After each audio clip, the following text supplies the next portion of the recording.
Saga Storyfy présente Si vous saviez, écrit par Marie Grosset, lu par Véronique Gomez. Lexique. ATSEM, agent territorial spécialisé en école maternelle. Pour être recruté, l'ATSEM doit être titulaire d'un CAP Petite Enfance et d'un concours. SIVOS, syndicat intercommunal à vocation scolaire. Un syndicat intercommunal à vocation scolaire, SIVOS, est un établissement public de coopération intercommunale français régi par les dispositions de la 5e partie du Code général des collectivités territoriales. C'est un organisme de gestion contribuant au fonctionnement des écoles et pouvant gérer des services périscolaires. Il peut succéder au regroupement pédagogique. Le psychologue scolaire, comme son nom l'indique, est spécialisé dans le bien-être de l'enfant à l'école. Il intervient en maternelle ou en primaire, le conseiller d'orientation prenant ensuite le relais pour le secondaire. Généralement, c'est sur demande d'un enseignant, lorsque celui-ci repère par exemple un enfant qui souffre de difficultés scolaires ou qui présente un certain mal-être, que le psychologue scolaire va intervenir. Notez qu'il peut aussi intervenir sur demande des parents. Contrairement à un psychologue clinicien, un psychologue scolaire est à la base un enseignant qui a ensuite suivi une formation de psychologue. Celui-ci a un statut pédagogique, puisqu'il est considéré comme un enseignant spécialisé. À ce titre, il est diplômé en psychologie, au minimum d'une licence, mais doit aussi attester de 3 années d'enseignement dans une école primaire. La prise en charge d'un enfant par un psychologue scolaire est gratuite. La légende du colibri. Un jour, dit la légende, il y eut un immense incendie de forêt. Tous les animaux terrifiés, atterrés, observaient impuissants le désastre. Seul le petit colibri s'activait, allant chercher quelques gouttes d'eau avec son bec pour les jeter sur le feu. Après un moment, le tatou, agacé par cette agitation dérisoire, lui dit « Colibri, tu n'es pas fou ? Ce n'est pas avec ces gouttes d'eau que tu vas éteindre le feu. » Et le colibri lui répondit « Je le sais, mais je fais ma part. » Légende amérindienne racontée par Pierre Rabhi.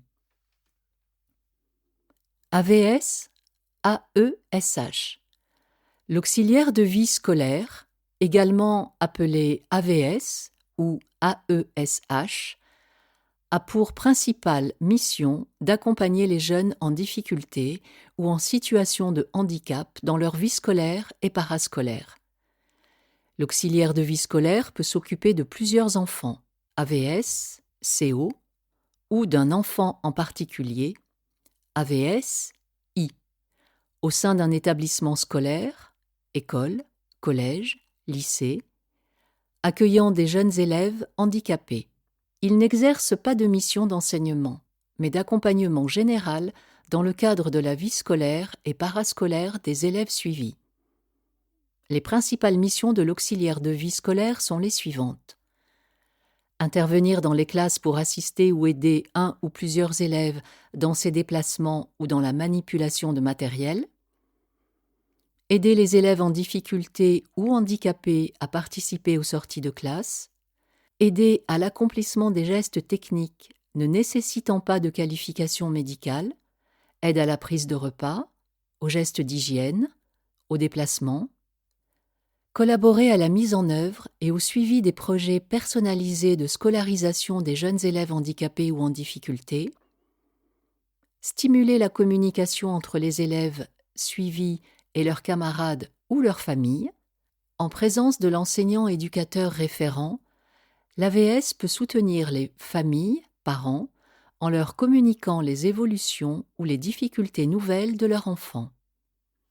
MDPH, Maison départementale des personnes handicapées. La loi du 11 février 2005 pour l'égalité des droits et des chances, la participation et la citoyenneté des personnes handicapées affirme un objectif clair s'agissant de l'éducation des enfants en situation de handicap. Elle soutient le droit de chaque enfant à une scolarisation en milieu ordinaire au plus près de son domicile et à un parcours scolaire continu et adapté. Dans ce cadre, en lien avec la MDPH, les parents sont très étroitement associés à l'ensemble de ce processus, qu'il s'agisse de la décision d'orientation de leur enfant ou à la définition de son projet personnalisé de scolarisation, PPS. En fonction de la nature du handicap de l'enfant et de son PPS, la scolarisation peut être individuelle et comprendre ou pas des aides, matériel scolaire ou transport adapté, présence d'un auxiliaire de vie scolaire, AVS, et des aménagements. La scolarisation de l'enfant en situation de handicap peut également être réalisée dans un cadre collectif au sein de CLIS, classe pour l'inclusion scolaire, en école élémentaire, ou d'ULIS, unité spécialisée pour l'inclusion scolaire, dans le secondaire. Si la nature et la gravité du handicap de l'enfant l'exigent, il peut être scolarisé au sein d'un établissement médico-social et suivre, à temps complet ou adapté, un enseignement, tout en bénéficiant d'un soutien pédagogique et thérapeutique adapté. La maîtresse G, enseignante spécialisée chargée de l'aide à dominante relationnelle. Elle s'adresse à des enfants dont les comportements et les relations ont des répercussions négatives sur l'adaptation scolaire et l'efficacité de leurs apprentissages. La maîtresse E, enseignante spécialisée chargée de l'aide à dominante pédagogique. Cette aide n'est pas conçue comme une activité de rattrapage ou de soutien, mais comme une intervention spécialisée qui a pour but d'aider l'élève à comprendre et dépasser ses difficultés, à maîtriser des stratégies et des méthodes de travail efficaces, à prendre conscience de ses progrès, à transférer ses compétences dans la classe. La maîtresse E s'adresse aux élèves de l'école maternelle et élémentaire qui ont des difficultés persistantes dans leurs apprentissages.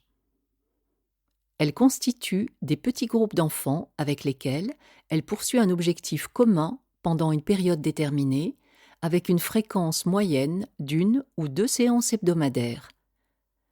Elle peut aussi prendre les enfants individuellement. APC, activités pédagogiques complémentaires. Les APC offrent un large champ d'action pédagogique et permettent d'apporter aux élèves un accompagnement différencié, adapté à leurs besoins, pour susciter ou renforcer le plaisir d'apprendre. Les enseignants peuvent ainsi aider les élèves lorsqu'ils rencontrent des difficultés dans leurs apprentissages, les accompagner dans leur travail personnel ou leur proposer une activité prévue dans le cadre du projet d'école, le cas échéant, en lien avec le projet éducatif territorial de la commune. Tous les élèves peuvent être concernés par ces activités pédagogiques complémentaires, à un moment ou un autre de l'année scolaire, selon les besoins identifiés par leurs enseignants. Wikipédia. IUFM. Les instituts universitaires de formation des maîtres étaient des établissements de formation des professionnels de l'enseignement public. Ils ont été remplacés par les écoles supérieures du professorat et de l'éducation, puis par les instituts nationaux supérieurs du professorat et de l'éducation. EMDR. L'intégration neuro-émotionnelle par les mouvements oculaires, ou plus couramment EMDR, d'après l'anglais Eye Movement Desensitization and Reprocessing, est un type d'intervention à visée psychothérapeutique mise au point par Francine Shapiro à partir de 1987. Elle est utilisée aujourd'hui comme un des traitements de choix pour la prise en charge du stress post-traumatique. La particularité de l'EMDR réside dans la stimulation sensorielle, généralement appliquée sous une forme bilatérale alternée et le plus souvent par le biais des mouvements oculaires. On parle alors de stimulation bilatérale alternée ou SBA. Wikipédia. Encoprésie. L'encoprésie est un terme médical désignant l'émission régulière de matière fécale dans des situations et ou endroits inappropriés, vêtements, sol. Celle-ci est généralement involontaire, incontrôlée, mais peut parfois être intentionnelle. Pour être diagnostiquée comme telle, une encoprésie doit durer depuis au moins 3 mois avec une fréquence d'émission de selles inappropriées au minimum 1 fois par mois. On parle d'encoprésie uniquement après l'âge de 4 ans.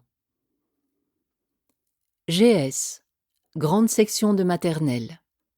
PE, professeur des écoles. MS, moyenne section de maternelle. PS, petite section de maternelle. EN, éducation nationale. Les différentes étapes pour aider un enfant en difficulté dans l'école maternelle. Après avoir rencontré et informé les parents, l'enseignant fait appel au RASED. Puis, une équipe éducative constituée du directeur-directrice, de l'enseignant de l'enfant, de la psychologue scolaire, des enseignants spécialisés intervenant dans l'école et éventuellement du médecin scolaire, se met en place. La présence des parents est indispensable. Le directeur ou la directrice peut recueillir préalablement l'avis des agents spécialisés de l'école. Enfin, si besoin est, l'équipe éducative demande aux parents de faire un dossier MDPH. Une équipe éducative est réunie par le directeur, directrice, chaque fois que l'examen de la situation d'un élève l'exige, qu'il s'agisse de l'efficience scolaire, de l'assiduité ou du comportement. L'équipe éducative n'est pas une instance administrative, mais fonctionnelle. C'est un outil permettant une concertation entre tous les adultes concernés par la situation de l'enfant. Elle ne constitue pas nécessairement un lieu de prise de décision, mais c'est à partir des conclusions de cette équipe que des initiatives et des décisions pourront être prises. Elle doit être absolument réunie avant toute orientation. RASED, réseau d'aide spécialisée aux élèves en difficulté. Il est constitué d'une psychologue, d'une maîtresse G, d'une maîtresse E. Le RASED intervient à l'école maternelle et élémentaire auprès d'enfants présentant certaines difficultés qui risquent d'entraver leur adaptation à l'école et leur disponibilité par rapport aux apprentissages. Son intervention se fait en accord avec les parents, l'enfant et l'enseignant. La participation de tous est nécessaire. Le réseau d'aide spécialisée a pour objectif la prévention, l'adaptation, la remédiation et l'intégration.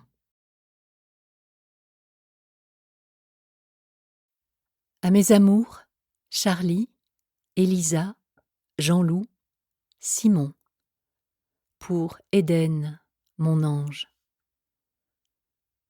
L'autre n'a sur nous que le pouvoir qu'on lui accorde.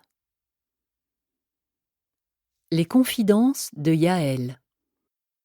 Il ne fallut pas plus de quelques confidences autour de sa souffrance pour insuffler en moi un désir irrépressible d'écrire et d'écrire encore. Yaël se livrait sans retenue, et ses larmes soulevaient les miennes. Elle était mon amie, et même si la vie et les années nous avaient éloignés, jamais nous ne nous étions perdus de vue. Nous nous étions donné rendez-vous devant un thé. Le temps ne lui avait apporté aucune ride. Elle s'était même embellie.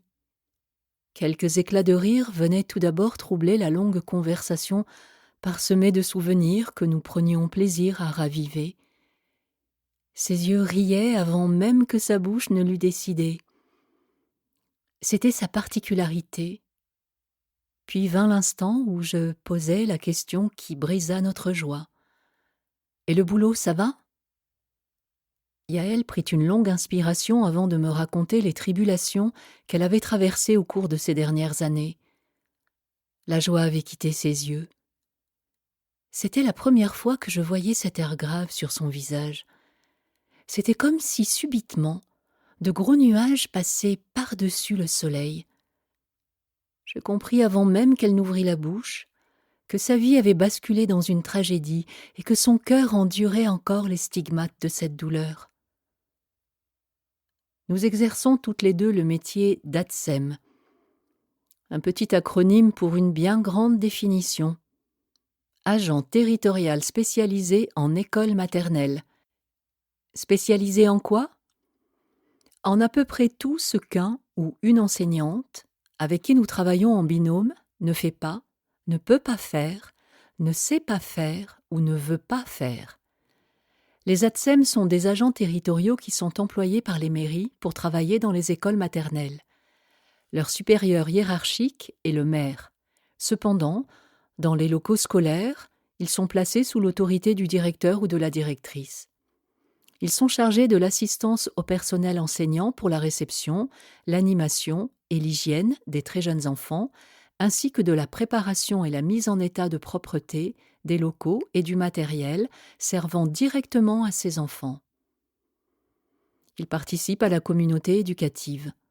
Leur mission consiste à assister les enseignants des écoles maternelles pour toutes les activités qui n'ont pas un caractère scolaire: l'accueil, le repas ou la sieste des enfants, l'hygiène, etc. Cette définition me semble totalement obsolète aujourd'hui, car les missions de l'ATSEM ont tellement évolué au cours de ces dernières années qu'il faudrait non seulement enlever les mots qui n'ont pas un caractère scolaire, mais y rajouter des dizaines et des dizaines d'autres tâches et responsabilités. Je vous laisse découvrir au fil des pages toutes ces évolutions dans tout ce qu'elles comportent de positif et de totalement absurde. Je vous dévoilerai également le contexte dans lequel évoluent les très jeunes enfants dans probablement la majorité des écoles maternelles de France. Tout en tournant machinalement sa cuillère dans son thé, qu'elle n'avait pas sucré, Yaël commença à me donner des détails sordides sur l'enfer qu'elle avait vécu dans l'école où elle avait travaillé. Une nouvelle directrice autoritaire, une collègue aigrie par la vie et la maladie, quelques paroles irrespectueuses prononcées pour asseoir un semblant de pouvoir et d'autorité, et il n'en fallait pas plus pour faire que ce cocktail explosif embrase sa vie. Yaël se livrait sans pudeur et sans retenue. Notre amitié ancienne autorisait la confiance. J'écoutais presque sans respirer, et quand dans les sanglots sa voix se perdait, je laissais s'installer le silence pour respecter sa souffrance. Elle n'exprimait pas sa détresse, elle la vivait encore, même si les faits étaient passés. Je l'écoutais comme on écoute une histoire que l'on connaît parfaitement et dont on sait la fin. Aucun détail ne m'étonnait, car chacune de ses paroles trouvait un écho particulier en moi et résonnait dans mon cœur tel un orage. Je travaille dans les écoles maternelles depuis si longtemps, j'ai presque l'impression d'avoir tout vu et tout entendu. Lorsque Yaël eut terminé de boire son thé, elle prit la tasse dans sa main et commença à en scruter le fond comme pour y puiser le reste de son histoire. « Tu sais, Marie, tout ce que je viens de te raconter, ce n'est pas le pire. Le pire, c'est l'après. » Je restais bouleversée par cette simple phrase. Le pire, c'est l'après. La sonnerie de son téléphone mit subitement fin à notre conversation. « Je dois partir, me dit-elle. C'est une urgence. » Je la pris dans mes bras, et pour la rassurer sur son départ précipité, je lui soufflai à l'oreille quelques mots d'amitié, et je la regardai s'éloigner en courant. Je restai assise un long moment. Autour de moi, je percevais le monde s'agiter dans un léger bruissement de tasses et de verres. « Madame, madame, est-ce que tout va bien? Désirez-vous autre chose ?» Je levai les yeux vers le serveur et en guise de réponse, Je lui présentai ma carte bleue. J'étais bouleversée. Yaël avait réveillé en moi des émotions qui, je le croyais, n'appartenaient qu'au passé. Comme pour les chasser, je me levai rapidement. Il me fallait rentrer chez moi, retrouver ma sérénité, ma respiration lente et calme et surtout chasser cette sensation d'inachevé qui m'envahissait. Tandis que la voiture avalait les kilomètres, mes pensées se bousculaient les unes aux autres, et vint alors le temps du questionnement sur le sens que je désirais donner à ces retrouvailles tourmentées. Car loin d'être isolée, l'histoire de Yaël se répète souvent dans les écoles maternelles, et puis c'était la 3e fois en moins d'1 mois que je recevais les confidences d'Atsem en souffrance. Mais cette fois-ci, c'était différent. Je connaissais Yaël. Nous avions travaillé toutes les deux dans une entente parfaite et chaleureuse, et nous avions appris l'une de l'autre. J'avais partagé son bureau et ses journées durant 1 année entière. Mon GPS m'indiquait l'heure d'arriver à mon domicile à 19h28. J'avais donc 2 heures de route devant moi pour essayer de répondre à des questions qui taraudaient mon esprit. 2 heures durant lesquelles mes sentiments changeaient sans cesse, passant de la colère à l'incompréhension, de l'incompréhension au doute, du doute à la tristesse. Mes tonnes de questions restaient suspendues dans les airs par d'énormes points d'interrogation. Comment des adultes en arrivent-ils à vouloir ruiner ainsi la vie de leurs collègues ? Quel vécu les pousse à vouloir dominer l'autre à tout prix ? Quels besoins les animent ? Est-ce le fonctionnement du système même qui est en cause ? Une école peut-elle fonctionner correctement lorsque des conflits incessants et un climat délétère s'installent au sein du personnel ? Comment peut-on donner le meilleur de soi-même aux enfants en étant parasité par sa propre souffrance, surtout lorsque celle-ci vous étouffe ? Les enfants ressentent-ils cette tension ? Comprennent-ils si 2 adultes sont en conflit ? Si oui, peuvent-ils s'épanouir à leur aise dans une telle atmosphère ? Se sentent-ils en sécurité ? Tous les intervenants sont-ils suffisamment informés de leurs droits et de leurs devoirs vis-à-vis de leurs collègues, mais aussi, et surtout, vis-à-vis de l'enfant ? Durant leur formation, leur a-t-on donné les clés nécessaires pour désamorcer une situation conflictuelle ? Est-ce un problème de recrutement ? La pluie s'invita sur mon chemin et m'arracha à mes pensées. Encore quelques kilomètres avant de retrouver la chaleur de ma maison. J'étais épuisée et déconcertée par la tournure qu'avait pris cet instant que j'espérais simple et joyeux. Mais j'acceptais tout ceci comme un moment précieux que la vie me donnait à vivre. Je n'ai pas fait de grandes études. Je n'ai pas la prétention d'apporter une réponse équilibrée et précise à ces questions. Je pose ça là, comme ça. À chacun le soin d'y trouver sa solution ou ses résolutions. La nuit porte conseil. Réveillée à l'aube, mes premières pensées étaient pour Yaël. Le petit déjeuner aussi porte conseil. Ma révolte était grande ce matin-là. À force de réfléchir à toutes ces situations difficiles que subissent des centaines et des centaines de Yaël dans des écoles maternelles, à force de repenser à tout ce que j'ai pu moi-même endurer, à force de constater que tout autour de moi, des hommes et des femmes perdent leur santé et quelquefois leur vie à cause de soucis relationnels dans leur travail quel qu'il soit, ma voix explosa et je m'entendis dire « Le pouvoir, tout ça pour le pouvoir !» La prise de conscience de toutes ces souffrances avait peut-être révélé en moi le fondement même du problème, le dénominateur commun à ces histoires qui se ressemblaient presque toutes. Le pouvoir. Mon esprit vagabondait de longues minutes sur ce sujet qui commençait à bouillonner dans ma tête. Le pouvoir. Chacun en veut un petit bout.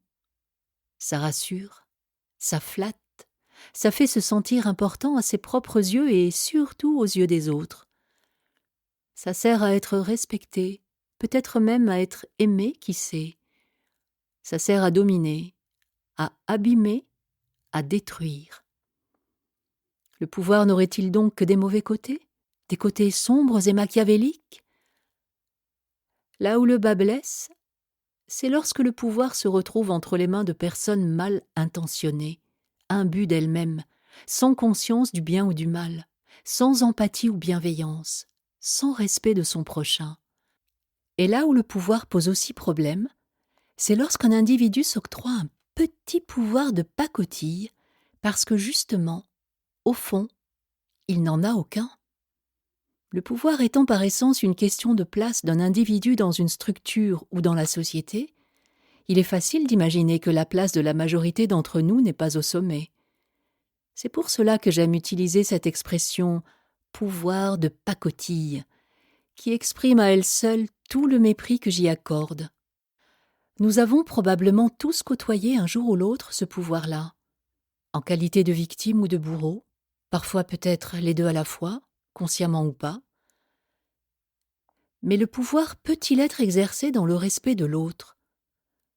J'en suis absolument certaine, même si je suis intimement convaincue que tous les conflits possibles et imaginables qui se posent dans le monde, et à plus petite, toute petite échelle, dans les écoles maternelles, ou quelques entreprises que ce soit, sont intrinsèquement liés au pouvoir de pacotille qu'exerce ou que subit chacun d'entre nous, à notre niveau, si petit soit-il.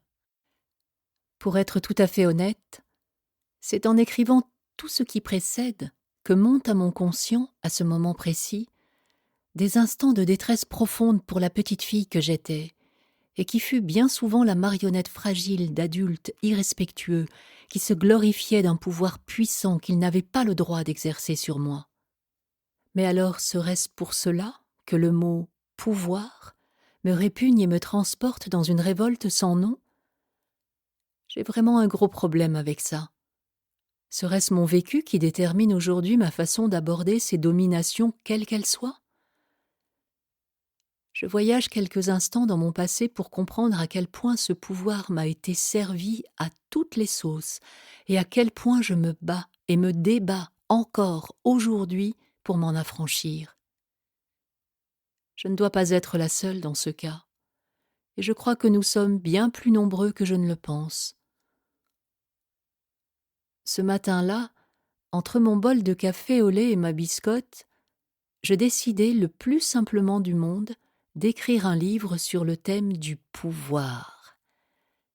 Et puisque je travaillais dans une école maternelle, quoi de plus logique que de le décrire sous toutes ses coutures à l'intérieur même de ce lieu, justement ce lieu où il aurait dû en être totalement absent, et de régler une fois pour toutes mes vieux comptes avec lui. Tout au long de la semaine qui suivit, ce projet un peu fou mûrissait dans mon esprit et je réfléchissais à la manière dont je m'y prendrais pour écrire sur ce thème et aborder sans tabou les effets souvent dévastateurs du pouvoir dans mon métier. Et tout naturellement, comme les pièces d'un puzzle qui prenaient forme sous mes yeux, les idées arrivaient, se bousculant presque dans ma tête. En plus de livrer mes propres expériences, j'étais déterminée à recueillir des témoignages d'ATSEM ou tout autre membre du personnel de nos écoles et pourquoi pas de l'éducation nationale. Ce livre deviendrait un cri, que dis-je, un hurlement, dénonçant le pouvoir abusif sous toutes ses formes, sur tous les individus, de la plus haute fonction des intervenants de l'éducation nationale au dernier petit maillon de la chaîne, exerçant en école maternelle. Un livre qui bouleverserait les esprits, un livre pour dire « Stop! Arrêtez! Au diable votre pouvoir, il me détruit, il vous détruit, et surtout, il détruit les petits-enfants. »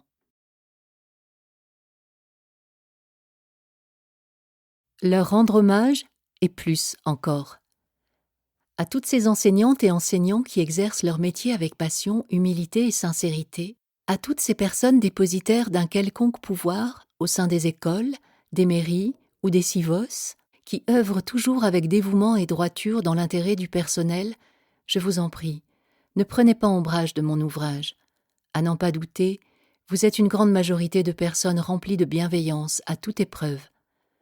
Vous tous qui exercez votre métier tel un sacerdoce, avec un respect infini pour chaque adulte, chaque élève que vous côtoyez jour après jour, vous qui avez banni de votre métier le mépris, la maltraitance, le besoin de dominer et d'assujettir sous votre joug des enfants ou des adultes, vous qui avec douceur et patience transmettez votre savoir à tous ces petits-enfants qui feront l'humanité de demain, vous qui du fond de votre cœur usez à profusion d'une bientraitance irréprochable envers nous, les ATSEM, ce petit chapitre vous est dédié. Je rends hommage aux merveilleuses personnes que vous êtes. Vous avez compris, vous, quelle était l'importance de votre pouvoir de bienveillance.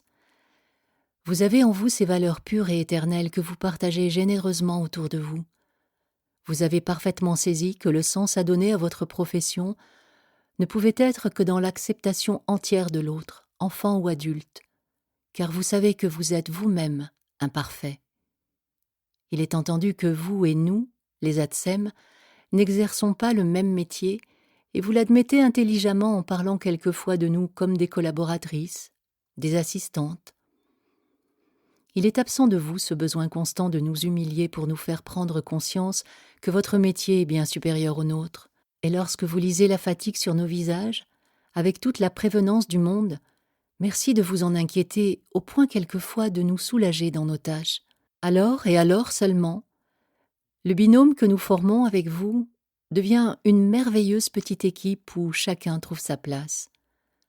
Tout au long de ma carrière, j'ai eu tant de joie à rencontrer de merveilleuses personnes travaillant dans les mairies ou les écoles, remplies de ce que l'être humain a de meilleur.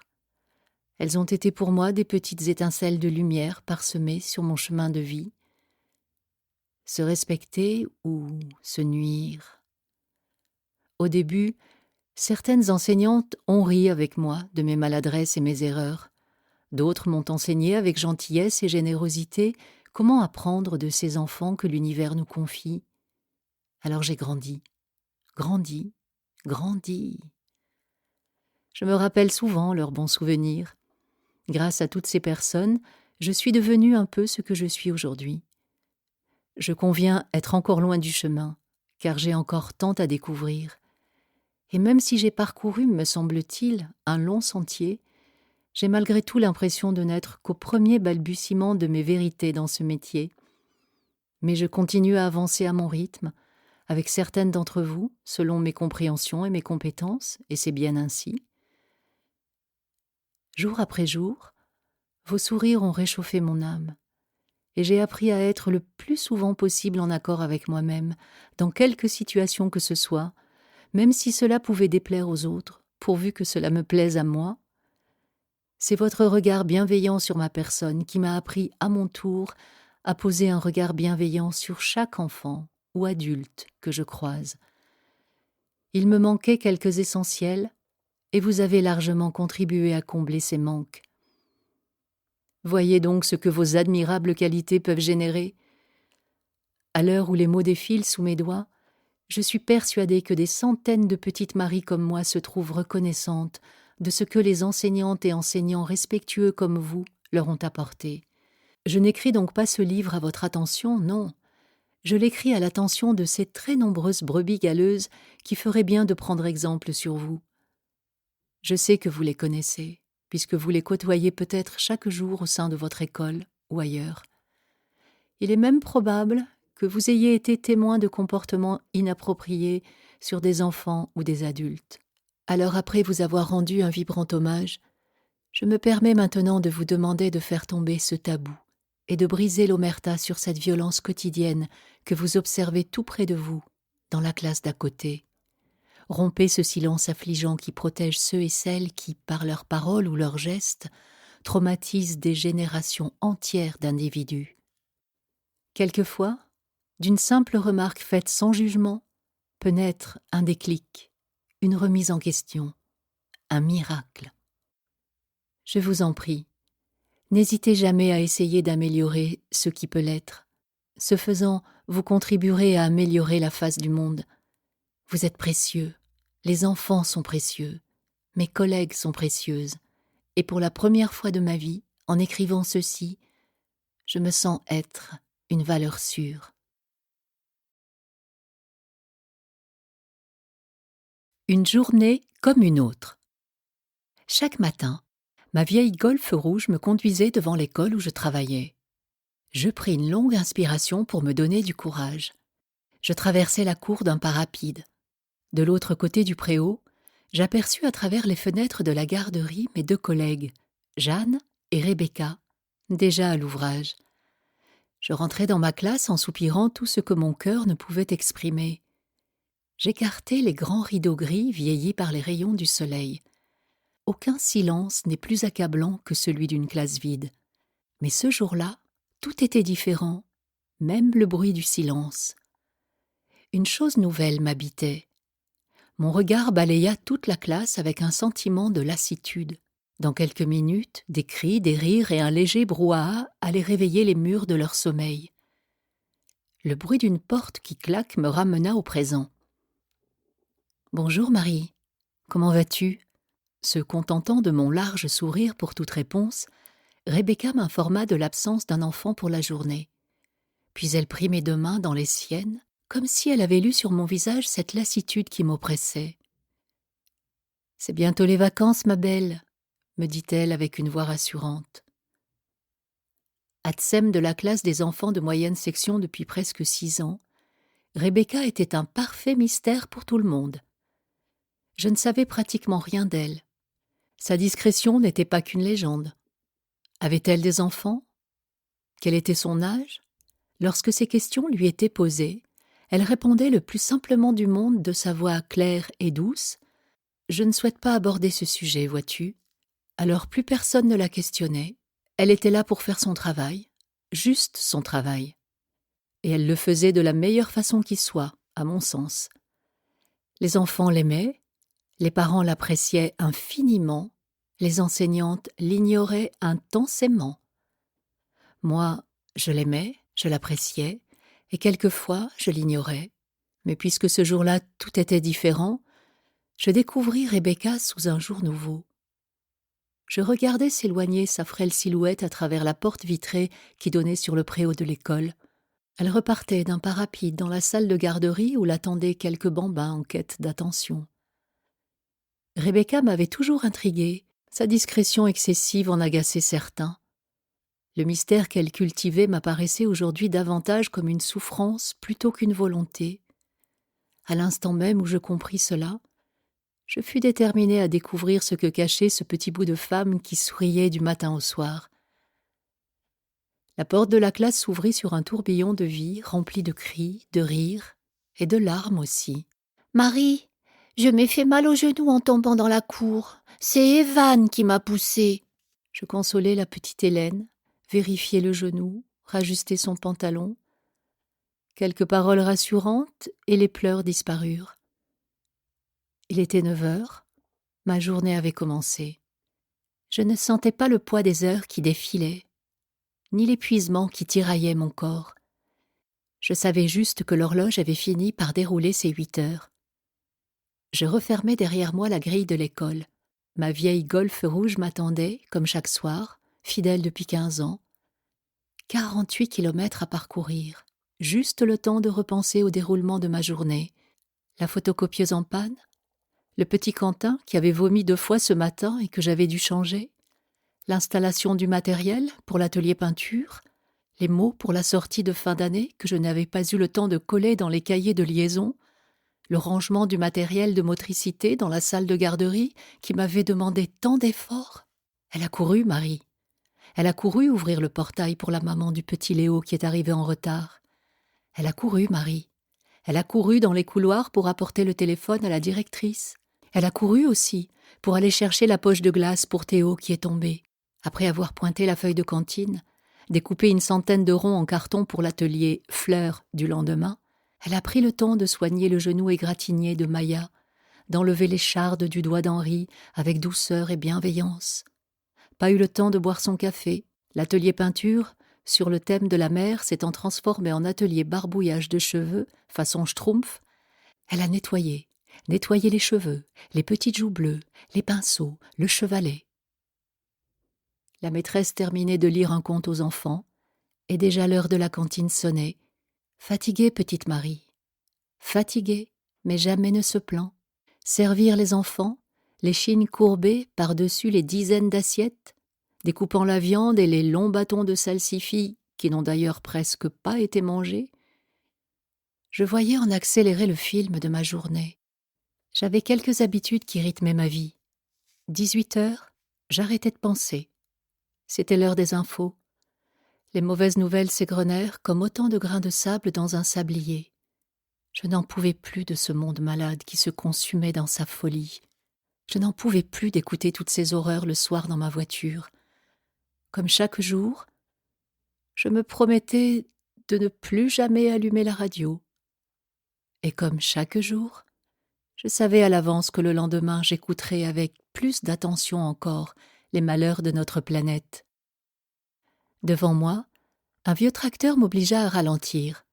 Je pris alors le temps d'admirer le paysage, tandis que mes pensées s'arrêtaient afin de remonter le courant de ma journée.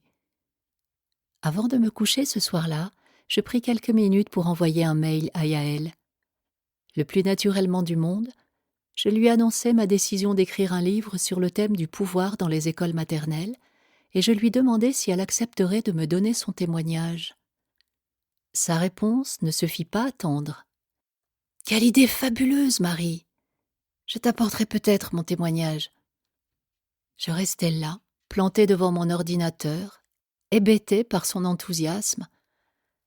Elle ne s'était étonnée de rien, comme si écrire un livre était tout simplement une activité naturelle pour moi, ne doutant pas une seconde de ma capacité d'écriture, totalement confiante dans mon projet. Sa réaction fut le premier encouragement dont j'avais besoin pour oser écrire la première phrase de ce livre. 100 000 idées vinrent déranger mon sommeil cette nuit-là.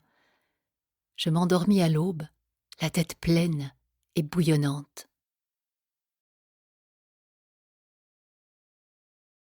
Les caprices de Madame. Atelier peinture ce matin. Tout était prêt.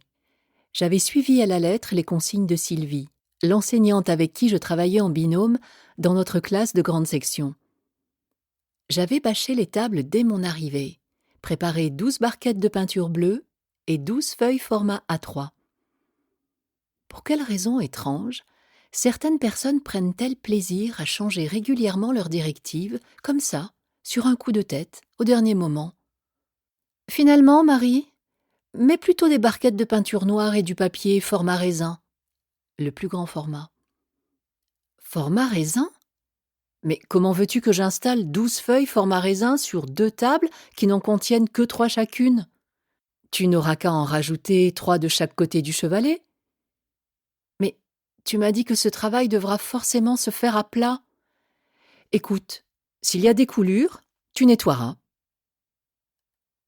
Je fermai ma bouche et mordis mes lèvres pour ne pas répondre. J'exécutais non sans mal les nouvelles consignes. 12 barquettes de peinture noire, 12 feuilles format raisin.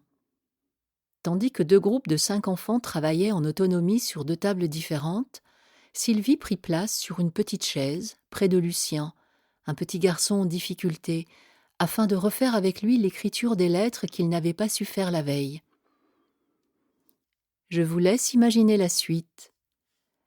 Je me retrouvai seule à gérer un atelier peinture avec 12 enfants, installés à 3 endroits différents.